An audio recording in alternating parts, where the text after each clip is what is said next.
gobierno para jugársela, levantar el cepo y quizás tener un poquito de inflación algunos meses para después, bueno, tener una economía sin cepo, obviamente sin restricciones. Es lo que no quiere Caputo, lo que no quiere Milei, y creo que es una razón por la cual Cotani, que era defensor claramente de salir del cepo lo antes posible, bueno, se fue del gobierno. Muy explícito, pero creo que es la discusión de fondo entre los economistas inclusive. Esteban, ¿cómo estás? ¿Qué decís? Un placer. Buenas tardes. Bienvenido. Gracias por la invitación. ¿Vos crees también que del cepo se sale solo después de las elecciones?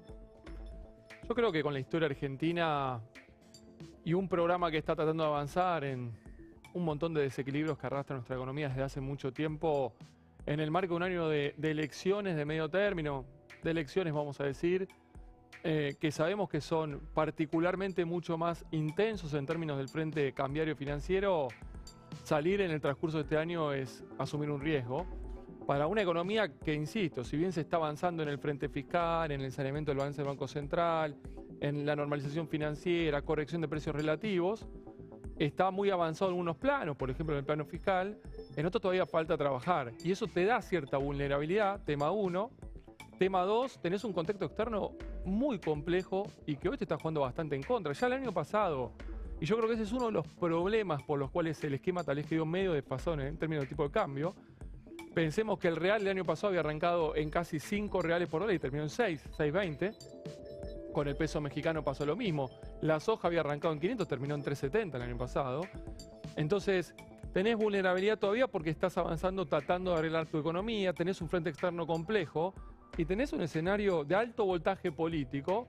Salí a levantar las restricciones cambiarias que te dan cierta estabilidad mientras tratan de normalizar, me parece que es un riesgo políticamente innecesario de tomar. Siempre se habla de que hubo un reacomodamiento de precios relativos, que hay una economía más sana, etcétera, pero todo el mundo dice, mira, la economía sana es la que no tiene cepo. ¿Vos coincidís con eso? Sí, efectivamente. O sea, estamos camino a estar sanos, pero todavía queda un trecho. Efectivamente. En ese trecho, o para atravesar ese trecho, ¿es indispensable el acuerdo con el fondo y que el acuerdo sea medianamente rápido? A ver, vamos a tratar de ponerlo en perspectiva. En primer lugar, digamos, cuando vos recibís el estado de cosas en el punto de partida, es como yo digo, bueno, tenés un paciente que tiene un problema en el corazón. No, en el corazón, en los pulmones, en los riñones, en 4 problemas.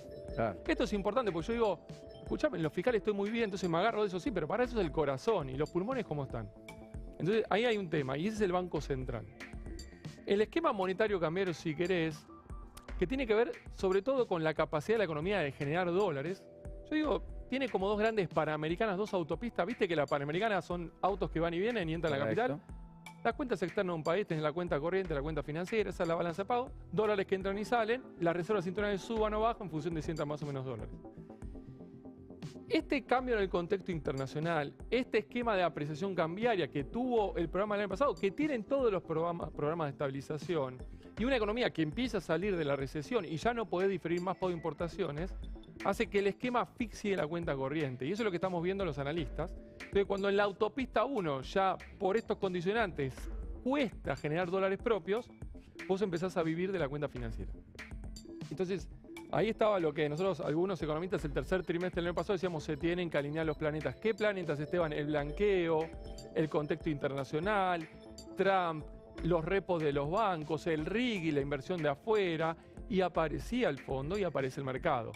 Porque yo tengo que conectar ahora, en la medida que la cuenta corriente, porque tengo que financiar la recuperación, Perfecto. porque tengo commodities bajos, porque etcétera, etcétera, si el boom de energía está buenísimo, pero es insuficiente, tengo que convivir con la cuenta financiera. Entonces, ahí el programa empieza a saltar de planeta en planeta, y el planeta que tiene que acabar es el fondo, para hacer un puente. Entonces, ahí viene también la discusión del nivel del tipo de cambio.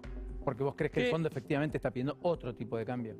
Es que el fondo está viendo la autopista 1 y dice, che, pero esta autopista no cierra. Entonces, ahí empieza una discusión que yo creo que hay que llevarla a otro terreno, que no es de nivel, sino de sostenibilidad. Y acá tiene razón el gobierno en un punto. El tipo de cambio de equilibrio de la Argentina, al margen de que nadie lo sepa, no importa.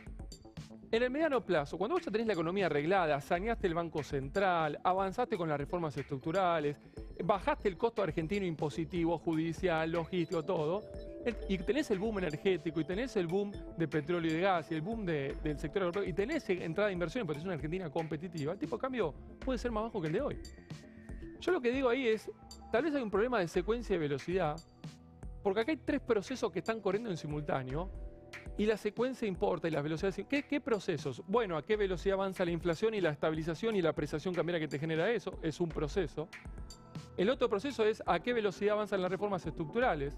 Entonces, hoy el costo argentino es más alto, es igual o más bajo. Bueno, no lo sé, pero todavía seguimos pagando ingresos brutos, débitos y créditos, regalías.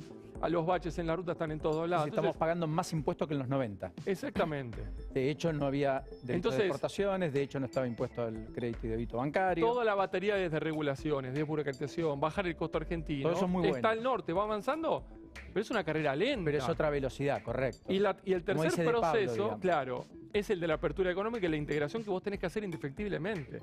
Entonces, si el esquema avanza rápido con la apreciación y yo abro rápido y avanzo rápido con la apertura, pero la desregulación va lenta, ¿qué les pasa a las empresas en Argentina? ¿Qué le pasa a las pymes del conurbano? Se quedan afuera ¿Qué de la le pasa a las competencia? fronteras en Argentina? Y bueno, y ahí empieza la tensión.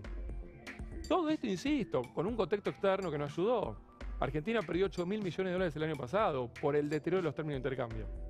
Entonces, yo creo que esto es lo que tensiona y eso es lo que asfixia la cuenta corriente. Y ahí empieza a aparecer la discusión con el fondo. Entonces, el oficialismo me imagino dice, no, pero escúchame, ¿a dónde voy yo? Con equilibrio fiscal, con un banco central saneado, con reformas estructurales, una economía recompetitiva, el tipo de cambio llega más bajo y tal vez dice, es verdad, tenés razón, pero hoy no lo tenés. Entonces ahí creo que está la discusión y ahí donde el fondo, yo creo que estamos, si querés, por eso un poco el nerviosismo de todos, en un principio de turbulencia, claramente, desde que se pagaron los cupones en la mitad de enero, los bonos recortándose, el riesgo país rebotando, la brecha bajo presión, el Banco Central interviniendo en la brecha. ¿Qué es esto? Un principio de turbulencia. ¿Por qué? Porque hay que saltar de planeta en planeta. O sea, puede y ser. el recorrido de octubre se empieza a hacer largo en ese sentido. Claro, ahí está, porque quedan 8 meses y porque además tampoco la garantía del éxito electoral es la garantía de la continuidad del fenómeno que solo estará garantizado en 2027. Es un paso necesario, no suficiente. Porque además, si con pocos diputados y senadores lograste la mayoría de las reformas, que tengas más o menos diputados tampoco te cambia demasiado la ecuación. Si el sistema político sigue en las condiciones en las que está, si la justicia es la que es. Sin ser analista político, con una salvedad, que es la ratificación de los argentinos en las urnas del giro de la Argentina. Entonces acá es Estado presente o motosierra. No sé qué quieren los argentinos, pero definámonos.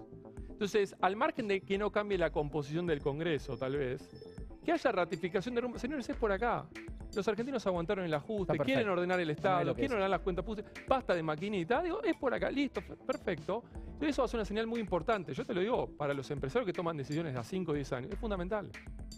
Estoy hablando de empresarios de afuera y de adentro, grandes, medianos. Que toman y decisiones chicos. todos los días. Exactamente. Querido Esteban, como siempre, un enorme, Un placer. placentero encuentro como el que tenemos habitualmente. Hasta la próxima. Gracias. Muy gentil.